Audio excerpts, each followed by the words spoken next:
오늘 본문은 사도행전의 7명 집사 중 한 사람이고 또한 초대교회의 첫 순교의 주인공인 스데반의 이야기입니다.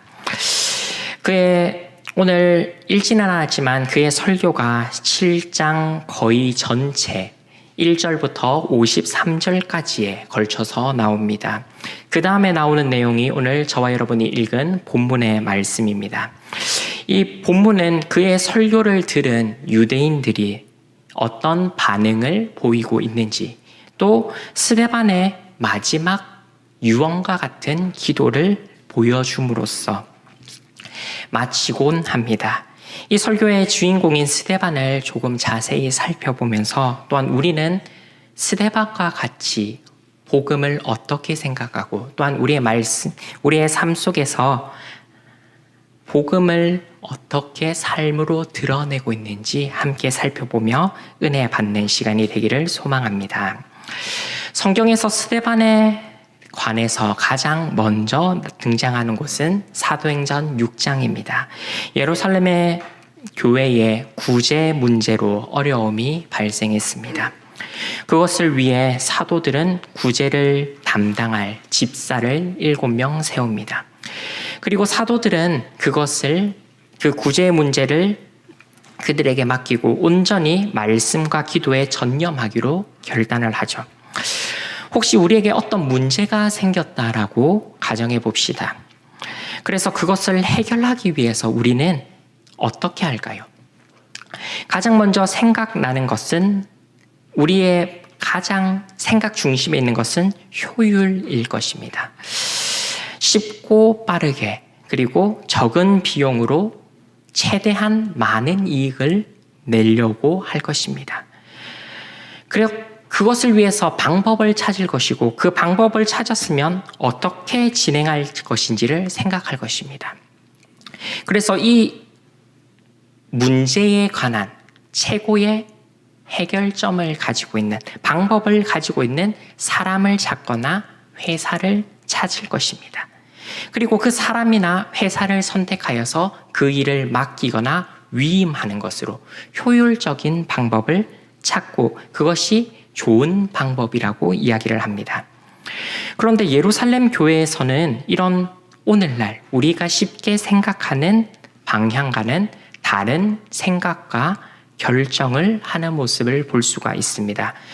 7 집사를 세우는 기준이 사도행전 6장 3절에 나옵니다. 6장 3절의 말씀을 함께 읽어보도록 하겠습니다. 시작. 형제들아 너희 가운데서 성령과 지혜가 충만하여 칭찬받는 사람 7을 택하라. 우리가 이 일을 그들에게 맡기고. 교회에서 새롭게 일할 7 집사를 선택하는 일입니다. 첫 번째 조건이 바로 성령과 지혜가 충만한 사람입니다. 두 번째 조건은 칭찬받는 사람입니다. 이 조건에 대해서 조금 더 자세히 살펴보기를 원합니다. 먼저 두 번째인 칭찬받는다.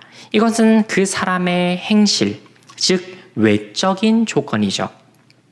다른 사람들에게 인정받을 수 있는 삶을 살고 있는가 하는 문제입니다. 문제가 생겼고 또한 그 문제로 인하여서 해결할 책임자를 뽑는 일이기 때문에 다른 사람들의 인정을 받을 수 있는 사람을 먼저 앞세워야 그 문제를 비교적 평화롭게 해결할 수 있을 것입니다. 그리고 남은 한 가지 조건은 눈에 보이지 않는 내적인 조건입니다. 바로 성령과 지혜가 충만한 사람을 찾았습니다.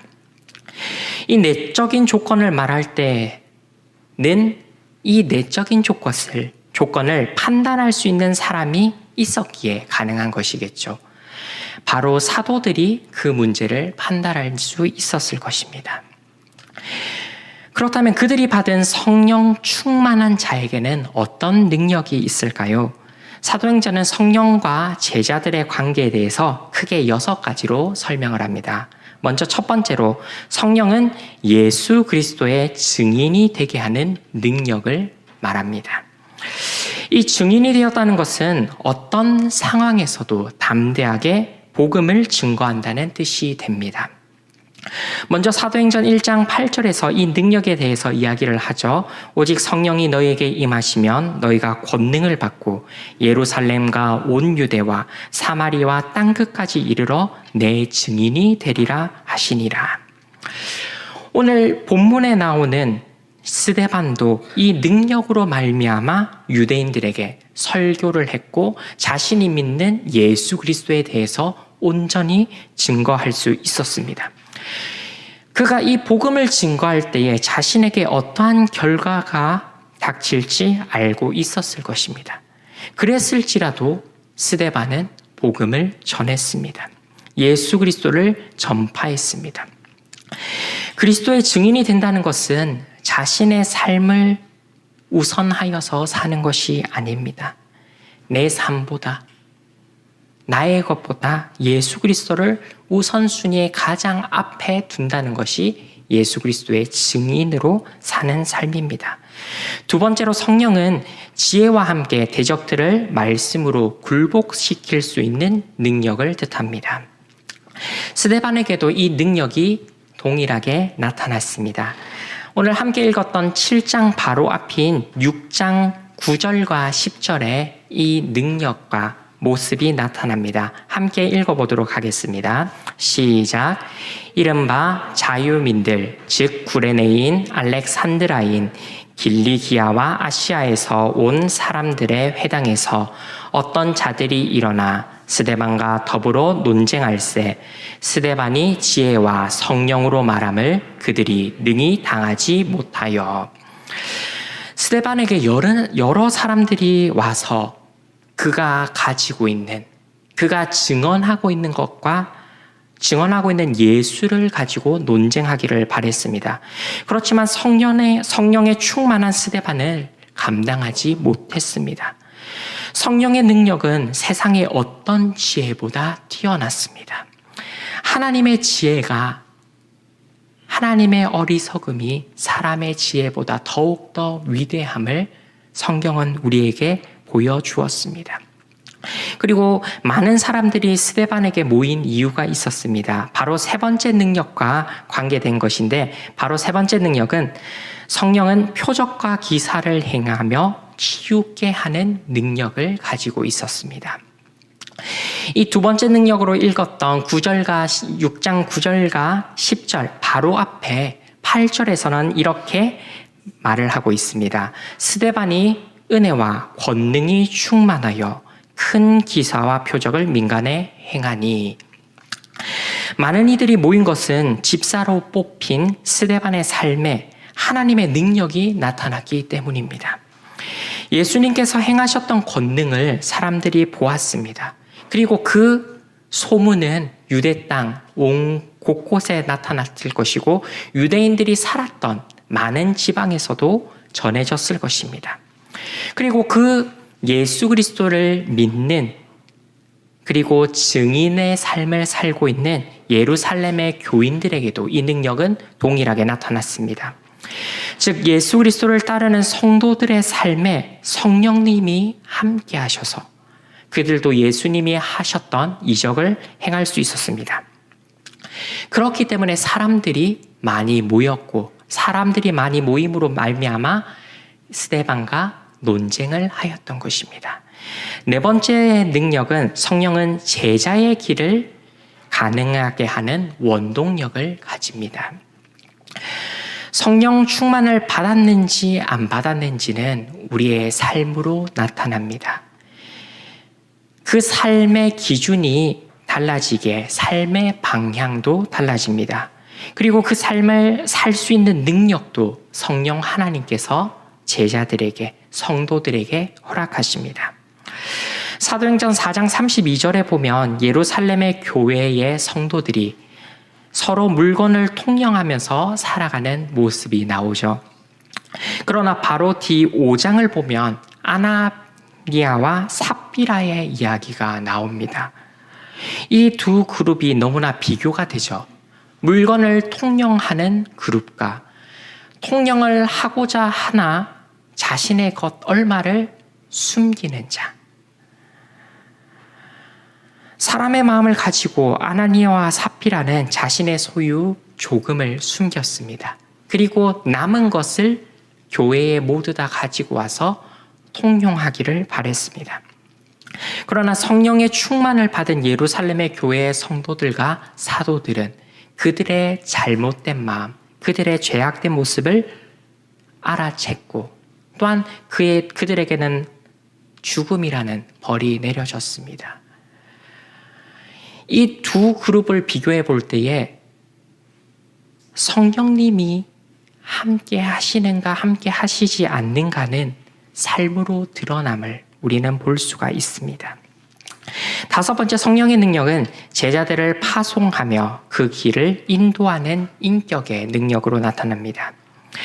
베드로가 고넬료에게 복음을 전하는 것, 이것도 성령 하나님의 능력이죠. 그리고 오늘 본문에서 유대인들이 자신의 겉옷을 벗어 한 청년의 발 앞에 놔두었죠. 그들이 증인으로 세웠던 사울이 바울로 변하여서 이방인의 사도로 바뀐 것도 성령 하나님의 능력입니다. 이렇게 성령 하나님은 제자를 만들고 또한 제자들을 통하여서 하나님의 복음을 전하는 능력이 되십니다. 마지막 여섯 번째로, 성령은 하나님께서 자기의 피로 세우신 교회를 성장하고 목양하는 분으로 나옵니다. 오늘 함께 읽었던 본문을 보면 너무나 장대하게 스데반이 설교를 하면서 유대인들에게 복음을 전파합니다. 그리고 이 엄청난 설교 이후에 8장에 나가면 어떤 일이 나타나는지 함께 보도록 하겠습니다. 8장 후반절 함께 읽도록 하겠습니다. 시작. 그날에 예루살렘에 있는 교회에 큰 박해가 있어 사도 외에는 다 유대와 사마리아 모든 땅으로 흩어지니라. 집사로 세움 받았던 스데반이 성령 하나님과 함께 많은 이적을 행한 이후에 죽음을 받고 첫 순교 이후에 예루살렘 교회에 나타났던 것은 박해였습니다. 그렇지만 흩어져 있던 사람들에게 어떠한 일이 나타났는지 8장 4절에서 보다 자세히 나타나고 있습니다. 제가 읽도록 하겠습니다. 그 흩어진 사람들이 두루 다니며 복음의 말씀을 전할세. 예루살렘의 교회가 박해로 인해서 흩어지고 풍비박산 난 것처럼 보였습니다. 또 산산조각 난 것처럼 보였지만 성경은 그것을 인정하지 않았습니다. 그곳에서도 흩어진 사람들을 통하여서 복음이 전해졌음을 말하고 있습니다. 이렇게 사도행전에서 말하는 성령과 제자들의 관계에 대해서 우리가 짧게 살펴보았는데, 이 성령의 능력에 관해서 왜 우리가 살펴보았냐면 7 집사를 세우는 두 조건을 통해서 우리가 이 깊이까지 내려와 봤는데, 다시 한번 다시 돌아가서 7 집사를 뽑았던 두 가지 조건에 대해서 다시 한번 더 볼 때에, 성령과 지혜가 충만한 사람, 그리고 사람들의 인정을 받는 두 조건을 가지고 예루살렘 교회는 7명의 사람을 택하였습니다. 이 7명의 집사를 뽑는 기준을 통해서 우리가 분명히 깨닫게 되는 것이 한 가지 있습니다. 우리는 교회에서 무엇이 가장 우선시 되어야 하는지를 깨닫게 됩니다. 교회는 효율로 설명이 되는 공동체가 아닙니다. 세상 속에서 많이 존재하는 단체들과 다른 존재입니다. 부름부터 다른 공동체가 바로 교회입니다. 이 교회에서는 효율을 따지기보다 우리가 무엇을 드러내고 있는가, 그것을 먼저 살펴봐야 한다는 것입니다. 교회는 예수 그리스도가 피로 값주고 세운 곳입니다. 그렇게 교회인 우리는 예수 그리스도를 위하여 살아야 합니다. 초대교회 예루살렘 교회의 교인들의 삶을 우리가 한번 살펴봅시다. 그들은 자신들이 배운 진리, 예수 그리스도를 위하여 살아갔습니다. 그렇게 말씀의 순종함으로 성령의 임재를 경험했습니다. 그리고 어느 곳에서도, 그리고 어떤 상황에서도 복음을 전했고 성령 하나님의 일하심을 그들은 삶으로 체험했습니다. 이 놀라운 능력의 결과가 오늘 저와 여러분이 읽은 오늘의 본문입니다. 이 본문을 자세히 살펴보면 스데반의 설교를 들은 유대인들의 반응이 나오죠. 54절의 말씀입니다. 제가 읽도록 하겠습니다. 그들이 이 말을 듣고 마음에 찔려 그를 향하여 이를 갈거든. 스데반이 그들에게 무엇을 말했기에 그들의 마음이 찔렸을까요? 그 대답은 스데반의 설교석에 있죠. 51절에서 유대인들에게 이렇게 표현합니다. 목이 곧고 마음과 귀에 할례를 받지 못한 사람들이라고 아주 강하게 표현합니다. 흡사 예수님께서 유대인들에게, 이스라엘 백성들에게 독사의 자식들아라고 한 것처럼 유대인들에게 아주 강한 메시지를 던집니다. 스데반이 이렇게 그들을 목이 곧고 마음과 귀에 할례를 받지 못한 사람이라고 표현한 것은 두 가지 이유가 있습니다. 먼저 첫 번째는 그들은 성령을 거슬렀기 때문입니다. 그리고 두 번째는 그들의 조상과 동일하게 행동했기 때문입니다. 유대인들이 조상들과 동일하게 행한 것, 그것은 바로 핍박과 살해입니다. 예언자들, 선지자들을 핍박하고 그들을 죽였습니다. 그 말을 들은 이 유대인들은 이를 갈게 되었고, 그들의 격분된 상태를 보니까 스데반은 자신의 눈앞에 죽음을, 눈앞에 닥쳐옴을 깨닫게 되었을 것입니다. 그런 그가 하는 행동이 우리에게 참 많은 도전이 됩니다. 55절의 말씀을 함께 읽어보도록 하겠습니다. 시작. 스데반이 성령 충만하여 하늘을 우러러 주목하여 하나님의 영광과 및 예수께서 하나님 우편에 서신 것을 보고, 죽음의 순간에서 그가 바라보던 것은 다른 것이 아니라 하나님이었습니다. 이 모습을 보면서 참 많은 생각이 들었습니다. 이번 주도 장례로 인하여서 죽음에 대해서 한번 생각을 해보게 되었습니다. 그리스도인으로 산다는 것, 물론 쉽지 않습니다. 그렇지만 오늘 저와 여러분이 함께 생각해 본 사도행전에서 말하는 성령과 제자의 관계, 6가지를 근거하여서 성령 하나님이 우리에게 능력을 주심으로 말미암아 우리는 그렇게 살 수 있을 것이라고 믿습니다. 구하는 자에게 능력을 주시는 하나님을 신뢰함으로 나도 또한 여러분도 방금 전에 함께 생각했던 이 6가지의 관계가 우리 속에 있을 줄 저는 분명히 믿습니다.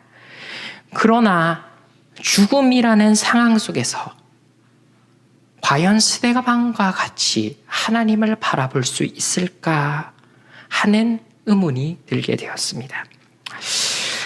하나님을 위해 또한 복음을 위해 살겠노라 입으로는 고백을 하면서 정작 내 삶은 다른 곳을 향하여 가고 있지는 않은지 한번 생각을 해봤습니다. 부끄럽게도 내가 한 고백처럼 살고 있는가?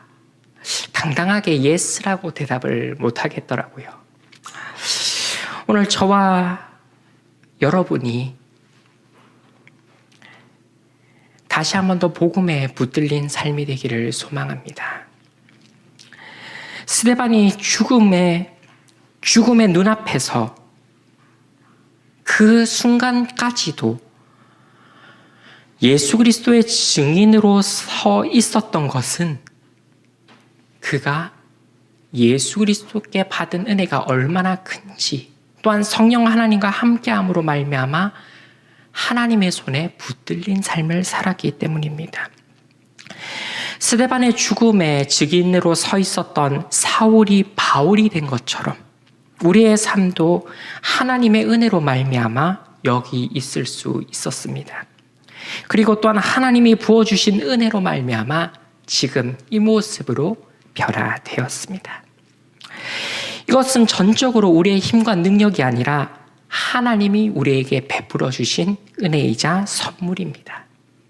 그렇게 우리는 날마다 우리의 삶 속에서 감사가 넘치고 또한 하나님을 더욱더 의지하는 삶을 살 수밖에 없습니다. 이것이 바로 은혜를 받은 성도의 삶이자 하나님께 은혜 받은 성도로서 가져야 할 마땅한 우리의 신앙의 자세일 것입니다. 나는 할 수 없으나 내 안에 계신 하나님이 가능하시다 고백하는 것. 이런 믿음의 고백이 우리의 삶 속에도 가능할 것은 오늘 본문 59절과 60절이 우리에게 보여주고 있습니다. 이 스데반의 마지막 고백을 함께 읽어보도록 하겠습니다. 시작. 그들이 돌로 스데반을 치니 스데반이 부르짖어 이르되 주 예수여 내 영혼을 받으시옵소서 하고 무릎을 꿇고 크게 불러 이르되 주여 이 죄를 그들에게 돌리지 마옵소서 이 말을 하고 자니라. 자신의 마지막 또한 자신의 삶 모든 전체가 누구의 손에 달려 있는지를 분명하게 아는 삶. 그리고 나를 죽이는 자들을 용서하는 그의 고백은 그리스도의 손에 붙들린 성도의 삶이 어떠한 것인지를 아주 분명하게 알려줍니다. 이 모습은 그리스도인들에게 예수 그리스도의 마지막 십자가의 마지막 유언을 생각하게도 합니다. 즉 성령 충만을 받은 자는 예수님과 같은 삶을 살 수 있고 또한 예수님이 행했던 모든 능력을 행할 수 있음을 성경은 우리에게 보여주고 있습니다. 오늘 지금을 그리스도인으로 살고 있는 저와 여러분들의 삶은 어떻습니까? 복음을 받아들인 제자의 삶을 온전히 살고 계십니까? 솔직하게 제 삶이 제자로 살고 있다라고 당당하게 말할 수는 없을 것 같습니다. 그렇게 더욱더 간절히 하나님께 울부짖고 또 하나님께 능력 주시기를 간구합니다. 간절히 소망하기는 저와 여러분들의 모든 삶이 하나님을 처음 인격적으로 만났던 그 믿음과 열정과 사랑을 회복하기를 소망합니다. 그 사랑과 열정을 회복하여서 우리의 삶이 다시 복음 앞으로 돌아가기를 소망합니다. 내 삶을 이끌어가는 이 오직 한 분 예수 그리스도밖에 없습니다. 이 이름 앞에 온전히 무릎 꿇을 때에 우리는 성령의 충만한 삶을 살고 있을 것이고 스데반이 그 죽음의 문턱에서 하늘을 우러러 이 하나님의 영광과 예수 그리스도의 보좌를 본 것은 그의 삶이 누구의 손에 붙들려 있었는지를 끝까지 기억하고 성령 충만한 삶을 살았기에 가능한 것입니다. 예수 그리스도 이 이름이 다시 한 번 더 우리의 삶의 중심에 있기를 소망합니다. 이 이름이 우리의 삶을 영원토록 이끌어가는 목적이며 표대가 되며 원동력이 되기를, 그리고 또한 우리의 삶 속에서 우리의 삶의 마지막 순간에 스데반과 같이 하나님이 보좌 우편에서 서 계신 것을 믿음의 눈으로 바라보며 우리의 삶의 마지막까지 그리스도인의 삶을 살아가는 저와 여러분들의 삶이 되기를 예수님의 이름으로 축원합니다. 기도하겠습니다.